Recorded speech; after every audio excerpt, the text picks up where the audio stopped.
শাহরিয়ার আলম সাম্যকে হত্যাকাণ্ডের 120 ঘন্টা উপনীত হয়েছে। এখনো পর্যন্ত শাহরিয়ার আলম সাম্যের প্রকৃত হত্যাকারীকে এখনো পর্যন্ত গ্রেফতার হয়েছে বলে আমরা নিশ্চিত হতে পারিনি। সংগ্রামী সমাবেশ, আমরা যেটি স্পষ্টভাবে লক্ষ্য করছি সেটি হচ্ছে সে 5 আগস্টের পরবর্তী সময়ে বাংলাদেশ জাতীয়তাবাদী ছাত্র দলের নেতাকর্মীদেরকে টার্গেট করে বিভিন্ন জায়গায় হত্যাকাণ্ডের শিকার হতে হয়েছে। আপনারা এর আগে দেখেছেন বাংলাদেশ জাতীয়তাবাদী ছাত্র দলের বেসরকারি বিশ্ববিদ্যালয়ের এখন যে কোনো ব্র্যান্ডের পুরাতন এসি বদলে নতুন ওয়ালটন এসিতে উপভোগ করুন 25% ছাড়। আমাদের একনিষ্ঠ কর্মী পারভেজকে একই কাজায় ছুরিকাঘাত করে সন্ত্রাসীরা হত্যা করেছে। এখনো পর্যন্ত পারভেজের হত্যাকাণ্ডের বিচার এখনো পর্যন্ত শুরু হয়নি।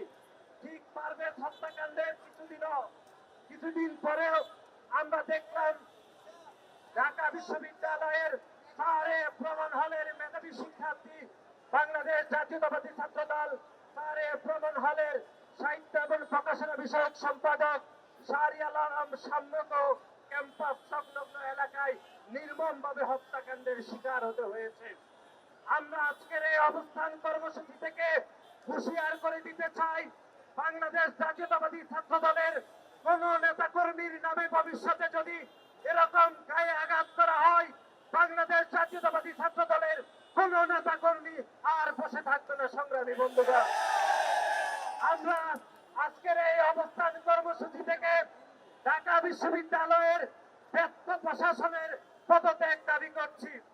আপনারা দেখেছেন ঢাকা বিশ্ববিদ্যালয়ে সাম্য হত্যাকাণ্ডের মধ্যরাতে আপনারা দেখেছেন সংক্ষুব্ধ শোকে বিহম্বল সহকর্মীদের সাথে ঢাকা বিশ্ববিদ্যালয়ের মাননীয় ভাইস চ্যান্সেলর কিরকম হৃদয় বিদারক আচরণ করেছেন আপনারা দেখেছেন।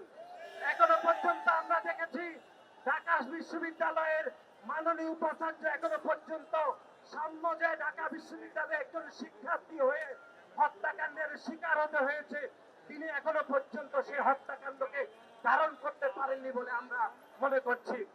এবং ঢাকা বিশ্ববিদ্যালয়ের সার্বিক নিরাপত্তার দায়িত্বে মাননীয় প্রক্টর ঢাকা বিশ্ববিদ্যালয়ের শিক্ষার্থীদেরকে নিরাপত্তা দিতে চরমভাবে ব্যর্থ হয়েছে বলে আমরা মনে করছি।